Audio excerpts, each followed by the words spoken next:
ప్రభు నామంలో అందరికీ వందనాలు. దైవ మర్మములు. ఏప్రిల్ 1. యోహాను సువార్త 6వ అధ్యాయము 12వ వచనము 13వ వచనము. వారు తృప్తిగా తినిన తర్వాత ఏమీ నష్టపడకుండా మిగిలిన ముక్కలు పోగు చేయడని తన శిష్యులతో చెప్పాను. కాబట్టి వారు భుజించిన తర్వాత వారి యొద్ద మిగిలిన 5 యావరల రొట్టెల ముక్కలు పోగు చేసి 12 గంపలు నింపిరి. ఇచ్చట నా తలంపు, ప్రభునకు వృధా చేయుట ఇష్టం లేదు, అందుచేతనే ఏదీ నష్టపోకూడదని ఆజ్ఞాపించెను. మిగిలిపోయిన ముక్కల విషయంలో ఆయన అంత జాగ్రత్త వహించెనో మనము సమయము, డబ్బు, శక్తి, సామర్థ్యముల విషయంలో ఇంకా ఎంత ఎక్కువ జాగ్రత్త వహించును.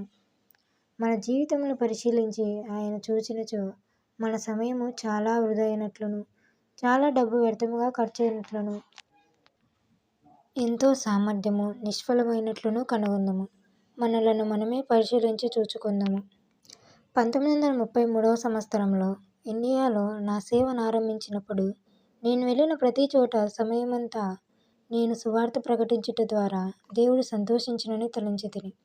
ఉదయముననే లేచి సువార్తలు కరపత్రములతో జేబులు నింపి వీధి వీధికి ప్రతి దుకాణమునకు వెళ్ళి ఉచితముగా పంచిపెట్టేవాడను. నా బాధ్యతను నేను నిర్వర్తించితిని అని నా తృప్తి తప్ప ఆత్మీయ జీవితంలో అభివృద్ధి లేదు.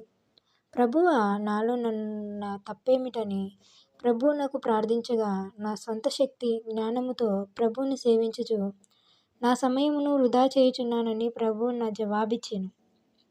ఆయన సేవించుటకు ఎట్లు మౌన ధ్యాన సమయములను తక్కువ చేసినానో నాకు చూపించెను.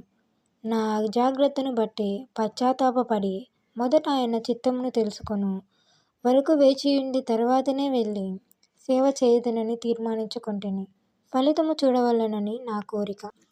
3 గంటలు ప్రార్థించిన పిమ్మట సైనికుల బజారునకు పోవలెనని ప్రభువు తెలిపెను. దేవుని నడిపింపును గూర్చి స్నేహితులతో చెప్పితిని. వారు అది ఎంత దూరమో తెలియనా? 4 మైళ్ళు. ఇప్పుడైతే 10 గంటలు. ఎండ తీక్షణము. రేపు పోవచ్చుననిరి. ఇప్పుడే సైనికుల బజారుకు పోవలెనని ప్రభువు చెప్పెను. ఎవరో ప్రభువు కొరకు వేచి ఉన్నారంటిని. విధేయత చూపి మేము స్థలమునకు పోగా ప్రభువు మాకు ఒక ఆత్మ కాదు అనేకమైన ఆత్మలను సిక్కు, హిందూ, మహమ్మదీయ మతముల నుండి అనుగ్రహించెను. ఇట్లు దేవుడు నాకు ఫలమును అనుగ్రహించుటకు ప్రారంభించెను.